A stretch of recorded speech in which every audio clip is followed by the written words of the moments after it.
भूमनपुर नामक एक गांव में राजू नामक एक धोबी और उसकी बेटी रेखा रहते थे। हर रोज वो दोनों गांव के लोगों के कपड़े को धोने नदी के किनारे जाते थे। वहाँ वो कपड़े धो के सुखाते थे और तब सूखे हुए कपड़ों को उनके घर ले जाते थे। राजू उन कपड़ों को इस्त्री करता था और रेखा इस्त्री किए हुए कपड़ों को तय करती थी। तब जिनको जो कपड़े लौटाना है उन्हें अलग अलग जमा करती थी। ऐसे हर दिन वो मेहनत करके पैसे कमाते थे और ऐसे ही कुछ दिन बीत जाते हैं। एक दिन नदी के किनारे जब राजू अपनी बेटी के साथ कपड़े धो रहा था, तब एक भूत उन्हें देखना शुरू करती है।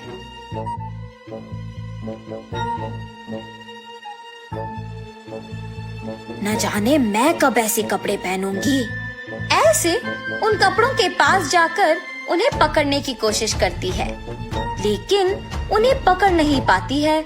तब क्या मैं इस कारण इन कपड़ों को पकड़ नहीं पा रही हूँ कि मैं एक भूत हूँ? ऐसे सोचकर राजू की बेटी रेखा की ओर देखती है। बिना कुछ सोचे समझे उसके अंदर घुस जाती है। घुसने के तुरंत बाद लाल लहंगा और जैकेट मौजूद जगह को भाग के जाती है और हाथों में कपड़ों को पकड़ के बहुत खुश हो जाती है। बेटी को ऐसे अजीब तरह से पेश आते देख राजू कहता है, हाँ क्या हुआ तुम्हें रेखा? वहाँ खड़ी हो, बहुत सारा काम है, चलो। लेकिन रेखा में भूत घुसने के कारण वो कुछ नहीं कहती है। तब राजू उसके पास जाता है। रेखा गुस्से से अपनी पिता की ओर बड़ी आंखों से और लंबी नाखून के साथ देखती है। उसे ऐसे देख उसके पिता डर जाते हैं। पापा, मुझे ये अच्छा लगा है और मैं यही पहनूंगी, ऐसे कह के वहाँ से चली जाती है। रेखा को ऐसे देख उसके पिता डर डर के घर धीरे से सारे कपड़े लेके पहुँचते हैं।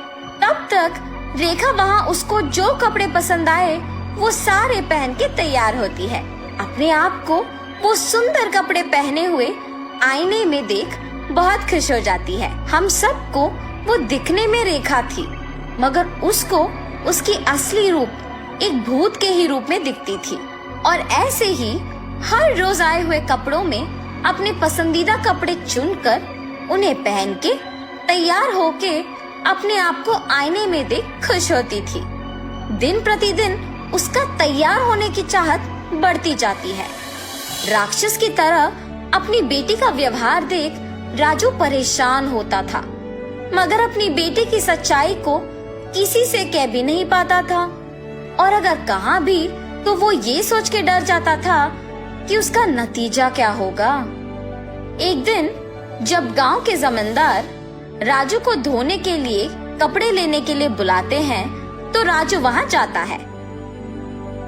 कपड़े लेके जब राजू वापस घर पहुँचता है तो सारे कपड़े बाहर निकालता है।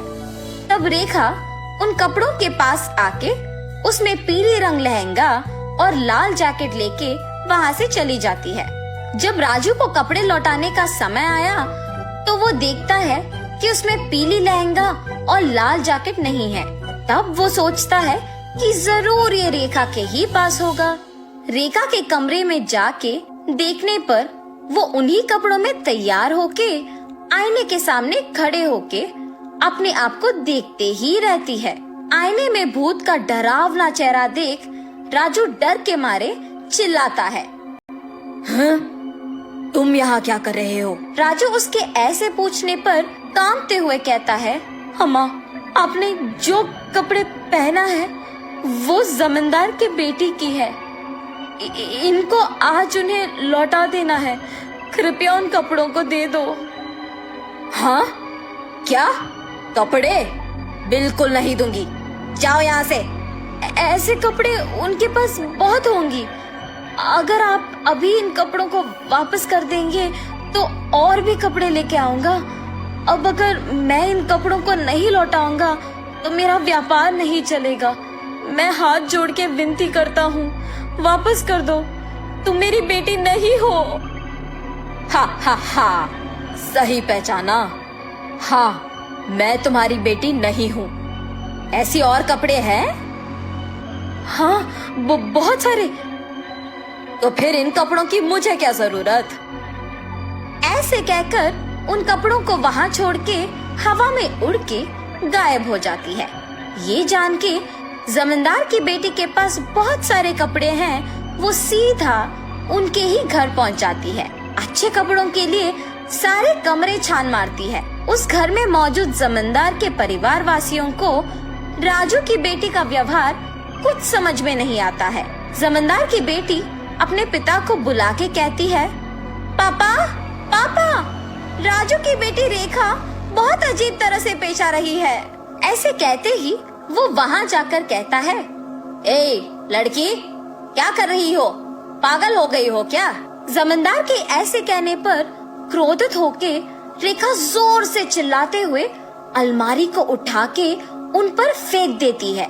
सभी डर जाते हैं और जो कुछ भी वो मांगती है उसके सामने रख देते हैं। रंग बिरंगी कपड़े, जेवर, चूड़ियाँ, सब। हाँ, आओ आओ, मुझे तैयार करते हुए मेरी सेवा करो, आओ।